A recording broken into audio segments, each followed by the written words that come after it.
The next literary element is difficult because the term is used in so many different ways, and that's the term theme. Sometimes when you talk about theme, you think that the thing that comes to mind is a composition, writing about something.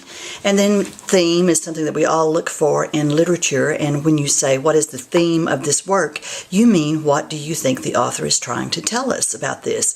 It's an overall idea. Sometimes theme is difficult to identify because we bring all of our own experiences to reading the text, and that's why sometimes your professor may say, well, the theme of this work is da-da-da-da-da, and you think, I didn't get that at all. And it's because one of two things. Either your experiences, your life experiences, don't allow you to make that connection just yet, or the professor has got that information from some scholarly work about the piece and someone else has said this is what the theme is. So that's the big theme. But then there are also themes that run throughout literature. I'm going to pick back up from Hinton to Hamlet to talk to you about some of the themes that we see in literature. And these are, we've talked in class about what life lessons do you think students should get from this particular piece. And so that's what these are more related to. What are the life's lessons that could be in this work? And because of that, there will be multiple themes within a work. And yet the work will have one overarching theme. So here again, little bitty themes. An innocent's initiation into an evil world, a journey to find self, finding harmony and peace in nature as opposed to finding it in a civilized society, surviving in an intolerant and prejudiced society, coming of age, surviving without adult role models, denial of the American dream, exclusion from the American mainstream, importance of family and home, displaced people, exploitation of poor people, the value of loyal and trustworthy friends, the illusion that money brings happiness, the influence of wealth and class structure, the search for one's place in society, initiation of the innocent into an evil world, dealing with the loss of a parent, abandoning one's sense of morality to seek revenge, risking one's place in the community to take a stand, surviving without parental support,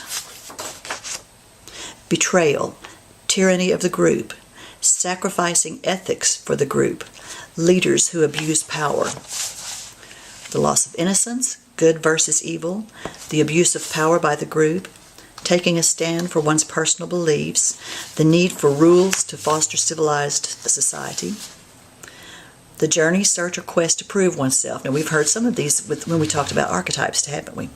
The hero returning from a challenge or test, the courage to face one's destiny,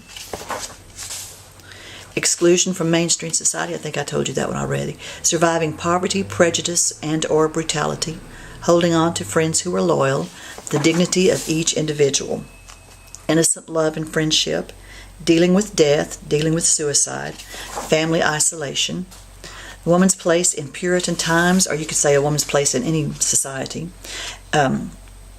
Puritan obsession with fear, guilt, sin, anyone's obsession with either of those. Repression of sexuality, now you would like to study that one, wouldn't you? The individual's courage to survive injustice. Fitting into one's community. Family values. The innocence of children regarding prejudice. So you see, there are just all these little things that are can be considered part of life lessons that you want the students to take with them from your reading of these texts. And those are sub-themes, I guess might be a way to say it. So you have composition theme, you have theme that's overarching stories, point or impact on the reader, and then you have sub-themes that come in throughout the whole text, and there can be multiple sub-themes. Okay, next literary term is tragedy. Oh, that is tragic, isn't it?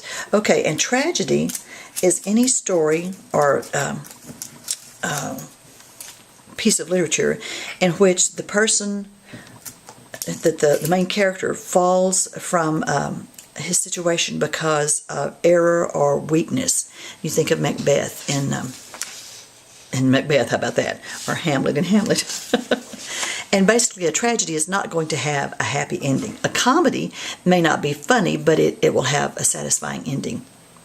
A tragic flaw, that's also related to a tragedy, and that's when the main character has a characteristic that under normal circumstances could be a good characteristic, but in the story it's carried to an obsession or to an extreme and becomes a negative characteristic rather than a positive. So, for example, in Macbeth, ambition is one of Macbeth's strengths, and that's a good quality, but he lets ambition become the driving force of everything, and he does some really foolish things because he is so ambitious.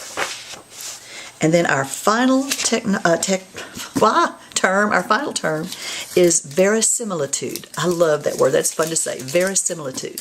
And that's the technique when the author is trying to create realism by giving you all sorts of details. We talked earlier about setting, having a time and place, and if an author is creating verisimilitude, he will tell you give the town a certain name and give a specific date for the stories taking place. And that may or may not be true. That place may or may not exist. But yet the fact that he has given you those details make it seem like the rest of the story is true.